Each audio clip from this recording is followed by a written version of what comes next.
සුබ දවසක් ඔයාලා හැමෝටම ඔයාලව ගොඩාක් සාදරයෙන් පිළිගන්නවා මගේ YouTube channel එකට. ඉතින් අද දවසේදී මේ වීඩියෝ එකෙන් මම ඔයාලා එක්ක කතා කරන්න යන්නේ නැත්නම් මේ වීඩියෝ එකෙන් මම ඔයාලට කියලා දෙන්න යන්නේ ආකර්ෂණ න්‍යායට අනුව සිතුවිලි යනුවෙන් හඳුන්වන්නේ කුමක්ද කියලා.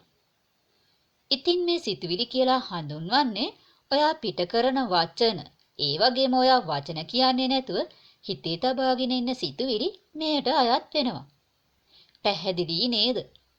ඔයාගේ සිතුවිලි තමයි ඔයාව යම් දෙයක් කිරීමට යොමු කරන්නේ. ඔයා හිතන දේ තමයි ඔයාගේ ක්‍රියාවක් බවට පත්වන්නේ. ඔයාට කිසිම දෙයක් කරන්න බෑ සිතුවිල්ලක් නැතිව. උදාහරණයක් වශයෙන් ඔයා වාහනයකට නගින්න කලින් ඔයා ඔයාගේ හිතින් හිතනවා මම දැන් වාහනයට නගිනවා කියලා. ඔයාට ප්‍රථමයෙන්ම ආවේ සිතුවිල්ලක්. පසුව එය ක්‍රියාවක් බවට පත් වුණා. ඉතින් ඔයා යම්කිසි දෙයක් කරන්න කලින් ප්‍රථමයෙන්ම ඒ ගැන සිතනවා. පසුව තමයි සිතපු දේ කරන්නේ. ඔයා යම්කිසි දෙයක් කරන්න කලින් ඔයා හිතින් හිතනවා නම් ඒ සිතුවිල්ලක් වශයෙන් හඳුන්වනවා. පැහැදිලි නේද? ඉතින් ඔයා පිට කරන වචන, ඒ වගේම ඔයා හිතින් හිතන සිතුවිලි කොටස් දෙකකට වෙන් කරනවා. පළවෙනි එක තමයි ධනාත්මක සිතුවිලි. දෙවෙනි එක තමයි ඍණාත්මක සිතුවිලි. ඉතින් ආකර්ෂණ න්‍යායට අනුව ඔයා ධනාත්මක දෙයක් සිතනවා නම් ඔයාගේ ක්‍රියාව ධනාත්මක වෙනවා. ඔයා ඍණාත්මක දෙයක් හිතුවොත් ඔයාගේ ක්‍රියාව ඍණාත්මක වෙනවා. එසේත් නැත්නම් ඔයාට ඔයා ආස කරන දෙයක් ඔයාට අවශ්‍ය නම් ඒ ගැන ඔයාට ආස හිතෙන විට ඔයාගේ හැඟීම් ධනාත්මක වෙනවා. ඔයා කැමති නැති දෙයක් ගැන ඔයා හිතනවා නම් ඔයාගේ හැඟීම් ඍණාත්මක වෙනවා. උදාහරණයක් වශයෙන් ඔයා කියනවා නම් ඔයා හිතනවා නම් මම අර ඇඳුමට හරිම ආසයි.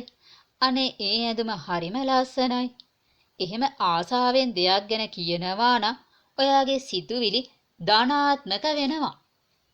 ඒ එන්නේ නිකන් නෙමෙයි. ඒ අර ඔයා ආස කරපු ඇඳුම අරගෙන තමයි ඔයා වෙතට එන්නේ.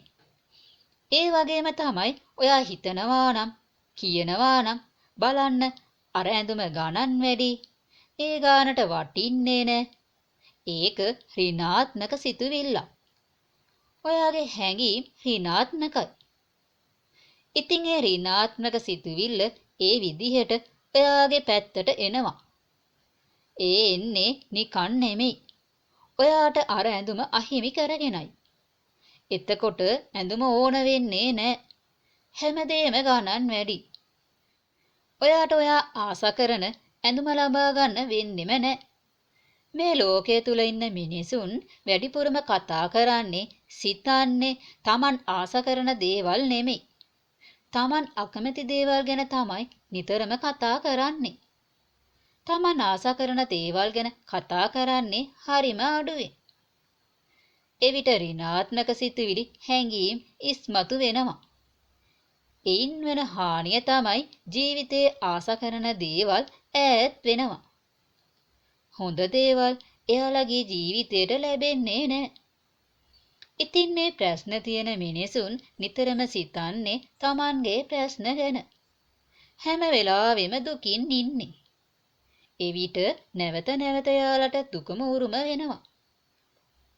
උදාහරණයක් වශයෙන් ඔයා සිතන සිතුවිලි හා ඔයා නිතරම කතා කරන්නේ ඔයාගේ ජීවිතේ ප්‍රශ්න ගැන නම්, අඩුපාඩු ගැන නම්, ඔයා ජීවත් වන නිවසේ ප්‍රශ්න ගැන නම්, ඒ වගේම ඔයා වාහනයක යන විට වාහන තදබදය ඔයාව අපහසුතාවයට පත් කරපු විදිහ, අනිත් කෙනාගේ වැරදි අඩුපාඩු ගැන, ඔබ යම් භාණ්ඩයක් මිලදී ගන්නා විට එම භාණ්ඩයේ මිල වැඩිවීම ගැන නම්, එතකොට පාරේ ගමන් කරන විට ඔයාට වන අපහසුතාව ගැන, ඔයාගේ රැකියාවේ කාර්යදර පීඩාව ගැන නම්, මට මගේ බිල් ටික ගෙවා ගන්න බෑ. ඔය වගේ දේවල් නිතරම ඔයා කියනවා නම්, ඔයා සිතනවා නම්, ඔයා කතා කරන්නේ ආස කරන දේවල් නෙමෙයි. ඔයා ජීවත් වන්නේ තරහයි හා මානසික පීඩනෙන්. දවසේ ඔයාට ඕන තරම් මේ වගේ ඔයා අකමැති දේවල් සිද්ධ වෙනවා. ඉතින් ඔයා ඒ දේවල් ගැන නිතරම වැඩිපුර කතා බහ කරන්න හිතන්න ගියොත් ඔයාට ඒකෙන් ඔයාගේ ජීවිතේට සිද්ධ වෙන්නේ ඍණාත්මක දේවල්. නැත්නම් නරක දේවල්මයි. ඉතින් ඔයා ඍණාත්මක දේවල් ඔයාගේ වචනෙන්, කතාවෙන්, සිතීමෙන් ඉවත් කරගන්න. ඔයා නිතරම කතා කරන්න, සිතන්න ඕන ඔයාගේ ජීවිතයේ ධනාත්මක දේවල්. එහෙම නැත්නම් හොඳ දේවල් ගැන. උදාහරණයක් වශයෙන් ඔයා මේ දවස් කීපයේ කිසිදු අසනීපයක් නැතිව නිරෝගී ලෙස ඉන්නවා නේද කියලා සතුටු වෙන්න. මේ දවස්වල මගේ ආදායම් තත්ත්වය ඉතාම යහපත්. ඒ නිසා මට බිල් ටික ගෙවා ගන්න පුළුවන් වුණා. අද නම් භාණ්ඩවල මිල ගණන් යහපත් ලෙස තිබුණා. අද වෙලාවට බස් රථයේ පැමිණ නිසා අපහසුතාවයකින් තොරව රැකියාවට යාමට හැකි වුණා. දවසේ සාර්ථක වුණ අවස්ථාවන් ගැන හිතලා සතුටු වන්න. ඔයාගේ සිතට ආපු සිතුවිලි ධනාත්මක සිතුවිලි හිතලා සතුටු වන්න. ඒවා නැවත නැවත මතක් කරන්න. ඉතින් ඔයා කතා කරන්න ඕන ඔයා ආසා කරන දේවල් ගැන විතරමයි. එතකොට තමයි ඔයා ආසා කරන දේවල් ඔයාගේ ජීවිතයට ළඟා වන්නේ. ධනාත්මක දේවල් ළඟා වන්නේ. ආකර්ෂණය වන්නේ. ඉතින් ඔයා ඍණාත්මක අකමැති දේවල් නිතර කතා බහ කරනවා නම්, හිතනවා නම්, ඔයාට නොලැබුණු දේවල් ගැන දුක් වෙනවා නම්, ඒවා ගැනම නැවත නැවතත් කියනවා නම් ඔයා ඉන්නේ හිරගයක. හොඳ දේවල් වලින් ඔයා ඈත් වෙනවා. ඉතින් ඔයාට සාර්ථක ජීවිත, ලස්සන ජීවිත ගත කරන්න අවශ්‍ය නම් ඔයා නිතරම කතා කරන්න ඕන Taman ආස කරන කැමති දේවල් ගැන. හැම මොහොතකම Taman ආස කරන දේවල් ගැන කතා කළාට පසුව ඒ දේවල් ඔයාගේ ජීවිතේට ළඟා වෙනවා. ඔයා සැහැල්ලු වෙනවා.